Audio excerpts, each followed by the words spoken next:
आगामी आर्थिक वर्ष बजेट कार्यान्वयनको सुनिश्चितता सहित अनुशासित बजेट ल्याउने अर्थमन्त्रीको तयारी। कोभिडबाट प्रभावित अर्थतन्त्रको पुनरुत्थानलाई विशेष प्राथमिकता दिनु। संघीय निजामती सेवा ऐन अलोकतान्त्रिक भएको नेपाल निजामती कर्मचारी युनियनको आरोप। संशोधन नगरी पास भए आन्दोलनमा उत्रने चेतावनी। र वर्षको अन्तिम दिन शेयर बजारमा नयाँ रेकर्ड। परिसूचक 2700 अङ्कमाथि उक्लिँदा कारोबार रकममा भने कमी। बैंकिङ समूहको परिसूचकमा हरियाली।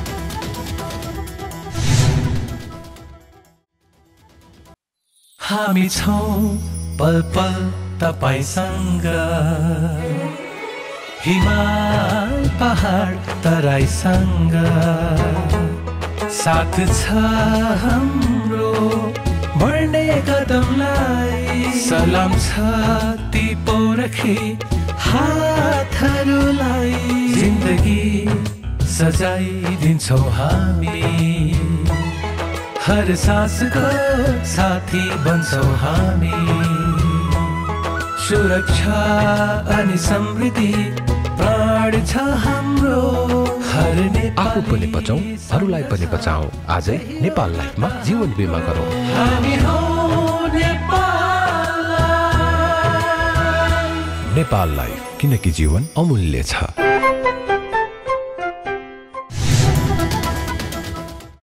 नमस्कार, कारोबार समाचारमा स्वागत छ। अब समाचार विस्तारमा। अर्थमन्त्री विष्णु प्रसाद पौडेलले बजेट निर्माणका आधारभूत सिद्धान्तहरूलाई आत्मसात गरेर अनुशासित बजेट ल्याउने तयारी भइरहेको बताउनु भएको छ। प्रतिनिधि सभा अन्तर्गतको अर्थ समितिको मंगलबारको बैठकमा आगामी आर्थिक वर्षको बजेटको तयारी बारेको छलफलमा उपस्थित हुनुभएका अर्थमन्त्री पौडेलले बजेट निर्माणको आधारभूत सिद्धान्तहरूलाई आत्मसात गरी बजेट कार्यान्वयनको सुनिश्चितता गरेर अनुशासित बजेट निर्माण गरिने बताउनु भएको हो।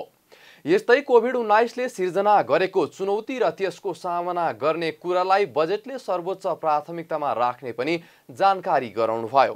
कोभिड संक्रमण नियन्त्रण, उपचार र खोपको प्रबन्ध गर्ने, कोभिडबाट प्रभावित आर्थिक सामाजिक जीवनलाई पुनरुत्थान गर्ने कुरामा चालु आर्थिक वर्षको बजेटले सम्बोधन गरेको र आगामी बजेटबाट पनि सम्बोधन गर्ने प्रयास हुने उहाँले बताउनुभयो। यो बजेट हामीले चाहिँ एउटा अनुशासित बजेटको रूपमा बजेट निर्माणका फन्डामेन्टल प्रिन्सिपल्सहरूलाई स्ट्रिक्टली फलो गरेको एउटा अनुशासित बजेटको रूपमा हामीले यो बजेटको तयारी गरिरहेका छौँ। पहिलो कुरा। दोस्रो कुरो, यो बजेट प्रस्तुत हुने र बजेट कार्यान्वयन हुन नसक्ने वा बजेटका कयौँ अध्याय अनुच्छेदहरू कार्यान्वयन हुन नसक्ने यस प्रकारको पीडाको निरन्तरताबाट पनि हामीहरू प्रभावित छौँ। त्यस अर्थमा बजेट कार्यान्वयनको सुनिश्चितता हाम्रो चाहिँ अर्को महत्त्वपूर्ण सरकारको विषय छ। दोहोऱ्याएर भन्छु, पहिलो विषय हामी अनुशासित बजेट प्रतिपादनका सिद्धान्तहरूको सीमाभित्र रहेर अनुशासित ढङ्गले बजेट निर्माण गर्ने हाम्रो पहिलो प्राथमिकता छ। बजेट कार्यान्वयनको सुनिश्चितता हाम्रो दोस्रो प्राथमिकता छ। जहाँसम्म अहिले हामीले चाहिँ कस्ता विषयहरूमा ध्यान दिनु पर्ला, के कस्ता विषयहरू हाम्रा सामनेमा ज्वलन्त बनेर उपस्थित भएका छन् भन्ने विषयमा हामीले धेरै चर्चा गर्नुपर्छ भन्ने मलाई लाग्दैन। समितिका अन्य सदस्यज्यूहरू समान ढङ्गले नै हामी सबै समान ढङ्गले नै परिचित छौँ भन्ने मलाई लाग्छ। कोभिड-19ले सृजना गरेको चुनौती र त्यसको सामना अहिले पनि हाम्रा सामनेमा बजेटको सर्वोच्च प्राथमिकताको विषय बन्न पुगेकै छ। हामी बिचमा वास्तवमा कोभिड नियन्त्रणका सन्दर्भमा नेपालले दुनियाँका अरू मुलुकहरूसँगको तुलना गरेर भन्दा पनि राम्रो सन्तोषजनक प्रगति गरेकै हो। विगतको अनुभवलाई सम्झिएर भन्दा हामीले चाहिँ खास गरिकन यो चाहिँ चाहे कोभिड संक्रमण नियन्त्रण गर्ने, उपचार गर्ने, खोपको व्यवस्थापन गर्ने विषय होस् वा कोभिडबाट प्रभावित भएको आर्थिक जीवन र सामाजिक जीवनलाई पुनरुत्थान गर्ने, त्यसलाई ट्र्याकमा लयमा फर्काउनका निम्ति गरिने प्रयासहरू हुन्। यी दुवै क्षेत्रमा सरकारका प्रयासहरू प्रभावकारी रहेकै हुन्। तथापि अहिले चाहिँ हाम्रो सामनेमा फेरि एउटा नयाँ कोभिडले नयाँ च्यालेन्ज सृजना गरेको छ। अहिले कोभिडको संक्रमण नयाँ ढङ्गले बढिरहेको, मृत्युदर पनि बढ्दै गरेको अवस्था छ। त्यस अर्थमा कोभिड महामारी नियन्त्रण गर्ने यो कुन सीमासम्म अहिलेसम्म फैलिन्छ हामीले ठ्याक्कै पूर्वानुमान गर्नु पनि कठिन भइरहेको अवस्था छ। त्यस अर्थमा कोभिडको नियन्त्रण र कोभिडको प्रकोपबाट नागरिकहरूको जीवनको रक्षा यो स्वाभाविक रूपमा सर्वोच्च प्राथमिकताको विषय हुन्छ र त्यो सँगसँगै कोभिडको कारणले नेपाली अर्थतन्त्रका जुन विधामा जुन क्षेत्रमा यसले प्रभाव पारेको छ त्यसलाई पुनरुत्थान गर्ने प्रश्न चाहिँ हाम्रो चाहिँ आगामी बजेटको सर्वाधिक प्राथमिकताको विषय हुन्छ भन्ने मलाई लाग्दछ। त्यस हिसाबले नै हामीले सोचिरहेका छौँ। अन्य मन्त्रालयहरूसँग पनि समन्वय गरी बजेट निर्माण गर्ने अर्थमन्त्री पौडेलले बताउनुभयो। बजेट निर्माणमा सम्बन्धित मन्त्रालयहरू नै सम्पूर्ण रूपमा जवाफदेही भएर काम गर्ने विश्वास भएकाले अर्थ मन्त्रालयले हस्तक्षेप नगर्ने पनि स्पष्ट पार्नुभयो। अर्थ मन्त्रालयले सम्बन्धित मन्त्रालयसँग कुन ढङ्गले समन्वय गरिएको छ बजेट निर्माणका सन्दर्भदेखि यो एलएमपिआई सेन्ट्रीको सन्दर्भमा सम्बन्धित मन्त्रालयहरू नै सम्पूर्ण रूपमा जवाफदेही भएर काम गर्नुपर्छ। यस मामिलामा अर्थ मन्त्रालय कुनै पनि हिसाबले इन्टरफेरेन्स गर्दैन भन्ने कुरालाई यद्यपि प्रिन्सिपली हामी त्यो कुरा सधैँ नै मानिआएकै विषय हो, तर त्यसलाई प्र्याक्टिकली पनि हामी त्यसलाई चाहिँ प्रुभ गर्ने हिसाबले हामीहरू गर्न चाहिरहेका छौँ। हरेक मन्त्रालयहरूले आफ्ना मन्त्रालयका क्षेत्राधिकारभित्र रहेर बजेट निर्माणको काममा योगदान गर्नुहोस् भन्ने हिसाबको हाम्रो त्यो खालको सोचहरू त्यो खालको तयारी रहेको पनि म बताउन चाहन्छु। यसरी चाहिँ त्यो छ र खास गरी हामीले चाहिँ आयोजनाको कार्यान्वयनका सन्दर्भमा तयारी नभएका आयोजनाहरूमा बजेटको लोड हुने र आर्थिक वर्षको अन्त्यसम्म पुग्दाखेरि आयोजना कार्यान्वयनको प्रक्रिया अगाडि नबढ्ने र बजेट सरेन्डर गर्नुपर्ने जुन खालको स्थिति विगतमा रहने पनि गरेको छ कतिपय सन्दर्भमा त्यो चिजको पुनरावृत्ति नहोस्। तयारीको अवस्थाका आयोजनाहरूका निम्ति तदनुकूलको विन्यास बजेट विन्यास र कार्यान्वयनको चरणमा प्रवेश गरेका आयोजनाहरूका निम्ति तदनुकूलको बजेट विन्यास होस् र तयारी र कार्यान्वयनका दुईटा चरणहरूलाई हामी समन्वयात्मक रूपले अगाडि लान सकौँ र आयोजनाहरूको प्रभावकारी कार्यान्वयन हुन सकोस् यसतर्फ पनि हाम्रो ध्यान गएको छ। आर्थिक वर्षको अन्त्यसम्म पनि आयोजना कार्यान्वयन नहुने अवस्थाका आयोजनाका लागि बजेट विनियोजन गर्ने भन्दा पनि कार्यान्वयनमा गइसकेका र कार्यान्वयनमा जाने चरणमा रहेका आयोजनालाई आवश्यक बजेट विनियोजन गर्ने पनि बताउनुभयो। आयोजना कार्यान्वयनको सन्दर्भमा विगतका समस्याहरूको पुनरावृत्ति नहोस् भन्ने सन्दर्भमा मन्त्रालय सजग रहेको पनि स्पष्ट पार्नुभयो। परराष्ट्र मन्त्री प्रदीप गेवालीले प्राकृतिक विपत्ति र कोरोना महामारीको बावजुद पनि नेपालले राष्ट्रिय विकासको लक्ष्य हासिल गर्न सफल हुने दाबी गर्नुभएको छ। काठमाडौँमा नेपाल विकास अनुसन्धान प्रतिष्ठानको वार्षिक उत्सवलाई सम्बोधन गर्दै मन्त्री गेवालीले विपत्ति महामारीले चुनौती थपे पनि विकासको लक्ष्य भेट्ने बताउनुभयो। नेपालको विकासको सूचकको केही क्षेत्रमा अझै धेरै काम गर्न बाँकी रहे पनि सन् 2030 को अन्त्यसम्म दिगो विकासका लक्ष्य भेट्टाउने दृढता व्यक्त गर्नुभयो। In some areas we are lagging behind and we are a bit concerned that the ongoing pandemic will push backward us in many aspects. However, with the strong leadership of the government and overall participation of the all community and such development institutes, we can overcome the challenges posed by such pandemic, natural disasters, and many more. And Nepal will attain those goals which are chartered in our development aspirations, national development plans, periodic plans, and in our national aspirations. नेपालमा विकास अनुसन्धान प्रतिष्ठान जस्ता संस्थाहरूले नेपालको विकासको सम्भावना र चुनौती पहिल्याउन सुझाव दिन नीति निर्माण बनाउन ठूलो भूमिका खेल्न सक्ने पनि उहाँले बताउनुभयो। नेपालको विकासमा अध्ययन अनुसन्धानको ठूलो महत्त्व रहेको भन्दै मन्त्री गेवालीले भइरहेको विकासको अडचन फुकाउन पनि यस्ता संस्था सहयोगी हुने बताउनुभयो। Institutions like NDRI has to play a bigger role, especially to explore the potentials of our developments. Where are the shortcomings? Where are the challenges? what are the appropriate policies government should introduce. Your policy recommendations will be very, very valuable, because you have the advantage on the one hand to witness the challenges of the development, the researchers, academics of this institution. नेपालले 2004 मा स्थापना गरेको विकास अनुसन्धान प्रतिष्ठानले सरकार र सरकारका विभिन्न निकायलाई नीतिगत सहयोग गर्दै आएको छ।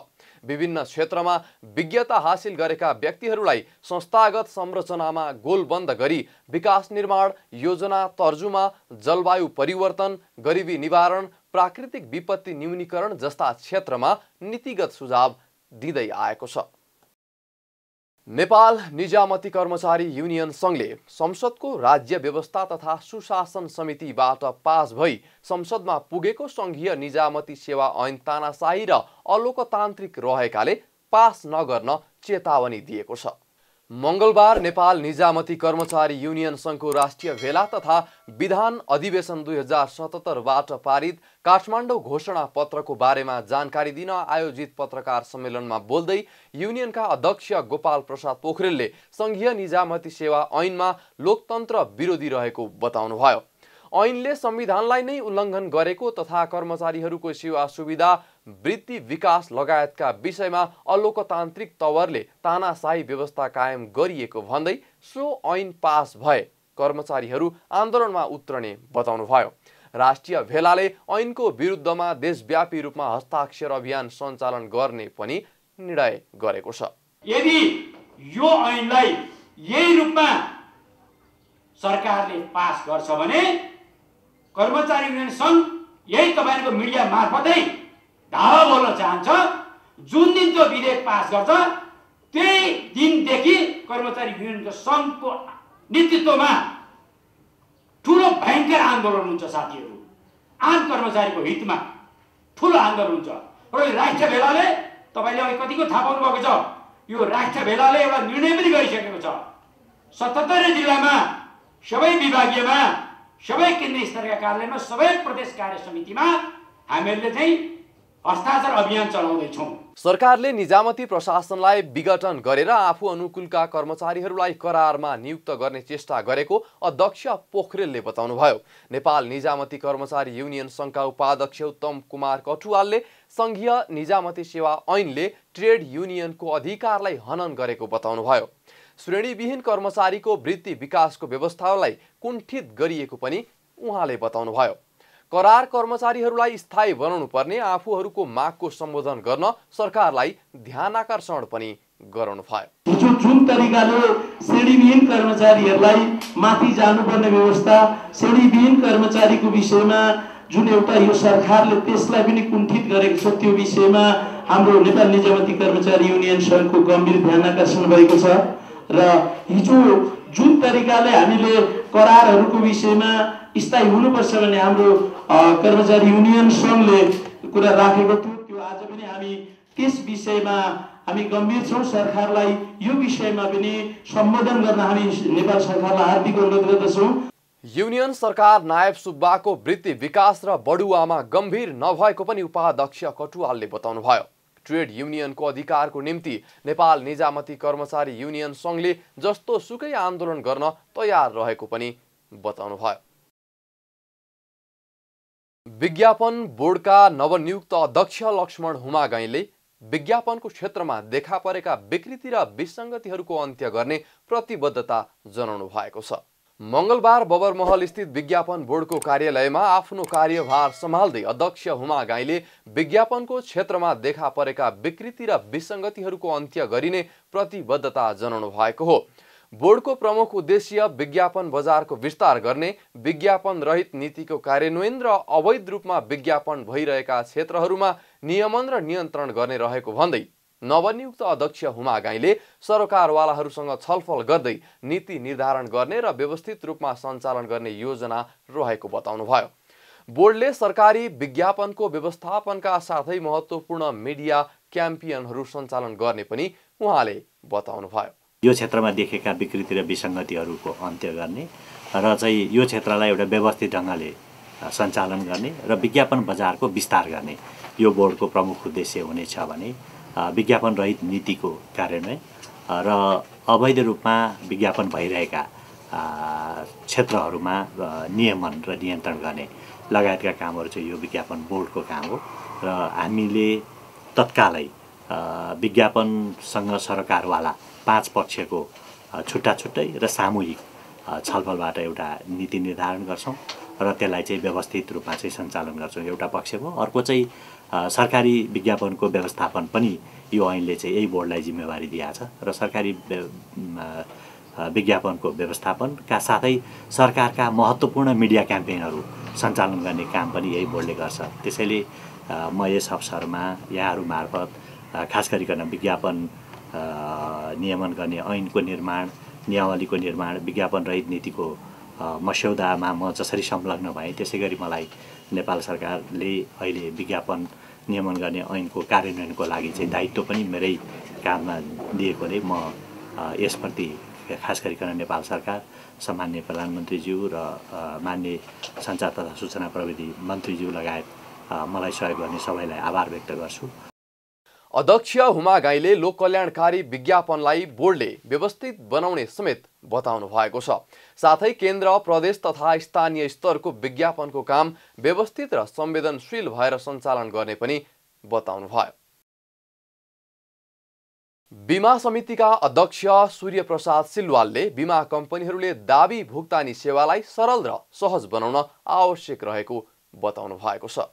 सगरमाथा इन्स्योरेन्स कम्पनीले ल्याएको सगरमाथा आरोग्य पोलिसी सार्वजनिक गर्न मङ्गलबार काठमाडौँमा आयोजित कार्यक्रममा बोल्दै अध्यक्ष सिलवालले नेपालका बीमा कम्पनीहरूले बीमितलाई भुक्तानी दिने विषय समस्याको रूपमा रहेको बताउनुभयो। बीमा कम्पनीहरूले मिलेमतोमा मात्रै भुक्तानी दिने गरेको उल्लेख गर्दै त्यसलाई सुधार्न निर्देशन समेत दिनुभयो। मिलेमतो हुने बीमितले समयभन्दा अगाडि नै भुक्तानी पाउने तर मिलेमतो नभए भुक्तानी पाउनै नसक्ने अवस्थाको अन्त्य हुनुपर्ने बताउनुभयो। यस्तै रेट कटिङ र उधारो बीमा पनि बीमा कम्पनीहरूमा देखा परेको अर्को ठूलो समस्या रहेको उहाँले बताउनुभयो। कानुनले निर्धारण गरिदिसकेपछि रेट कटिङको समस्या ठूलो तपाईको चाहिँ समस्याको रूपमा चाहिँ निर्जन बीमा देखिएको छ। अब समिति बसेर दर निर्धारण गरिसकेपछि त्यो दरभन्दा तल गएर चाहिने कसैले पनि कारोबार गर्नुहुन्न भनेर ऐनको व्यवस्था त्यसलाई चाहिने मलाई थाहा छैन, नबुझेर हो नजानेर हो। अब 25 वर्ष पुरानो कम्पनीले पनि बुझ्दैन भने अब कहिले 5 वर्ष पहिले के बुझ्ला। एउटा समस्याको कुरा मैले उठाएँ। अर्को चाहिने उधारो बिमा गर्नु हुँदैन। जबसम्म पैसा चाहिने इन हुँदैन तबसम्म तपाईँको पोलिसी चाहिने आउट हुन सक्दैन भन्ने कुरा पनि ऐनको व्यवस्था हो। त्यसलाई अझ हामीले स्पष्ट बनाउनको लागि विभिन्न निर्देशिका जारी गरेका छौँ। हामीले यहाँहरूलाई पढ्न दिएका छौँ। हामी यहाँसँग अन्तर्क्रियामा बस्दा हामीले भनिरहेछौँ।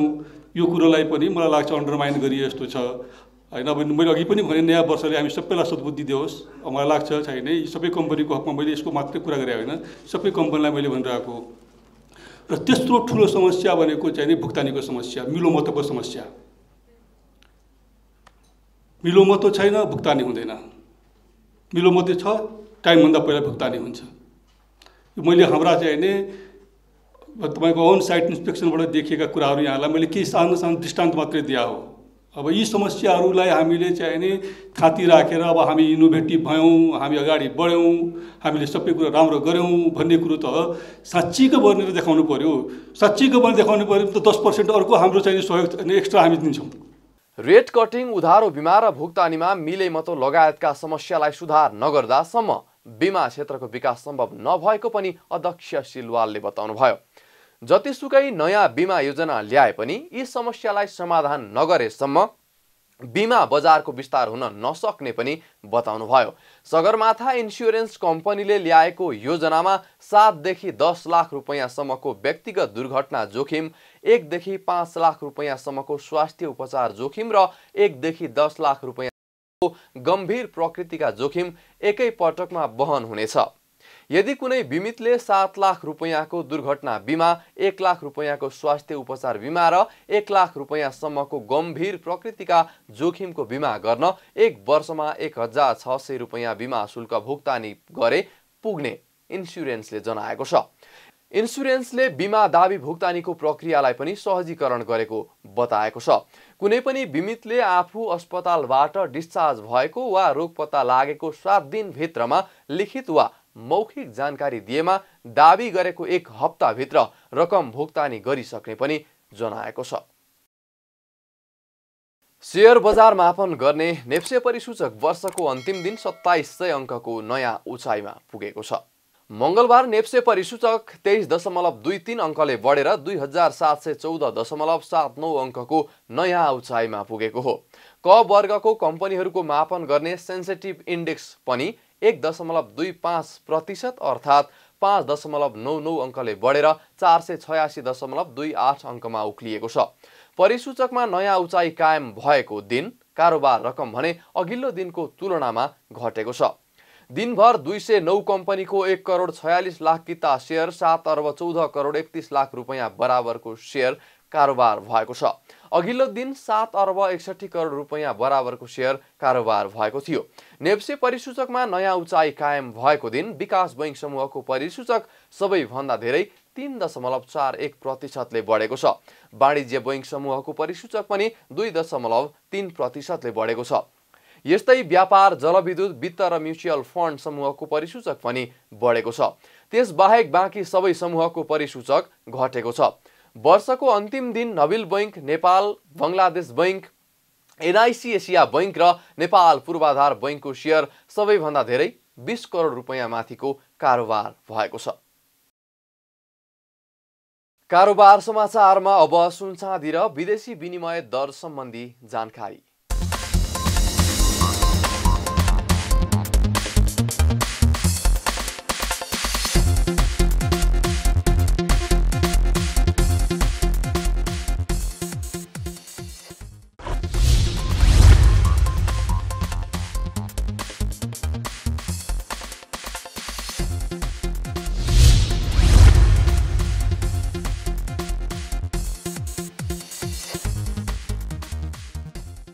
विदा हुनु अघि अहिलेसम्मका प्रमुख समाचार फेरि एकपटक।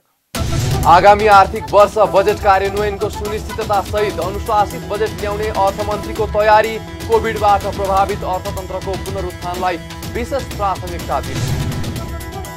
संघीय निजामती सेवा ऐन अलोकतान्त्रिक भएको नेपाल निजामती कर्मचारी युनियनको आरोप। संशोधन नगरी पास भए आन्दोलनमा उत्रने चेतावनी।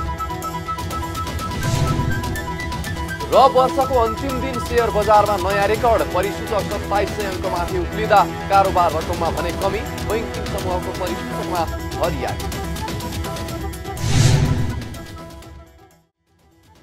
कारोबार समाचार सकियो। हामीलाई बिदा दिनुहोस्। नमस्कार।